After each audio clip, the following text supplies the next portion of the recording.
Kemper-hiontapöytä. Pöytää on saatavilla 4 eri leveyttä. Tässä videolla näette asiakkaan toiveiden ja tarpeiden mukaisesti varustellun 1,5 metrisen pöydän. Tästä mallista löytyy Wallmaster suodatinyksikkö ja keskipakopuhallin. Lisäksi pöydässä on tommonen siirtoalusta, johon on myös näiden suodatuslaitteiden kiinnikkeet tehty. Siinä on savunimulaitteen ohjauskytkin.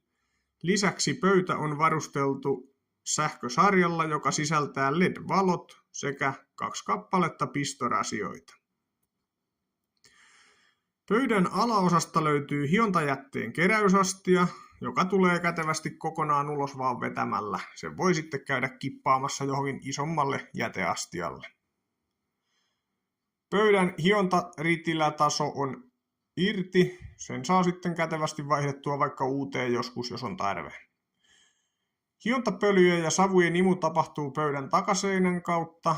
Menee putkeen pitkin sitten tonne suodattimelle ja palautetaan sitten suodatettuna puhtaana takaisin työtilaan.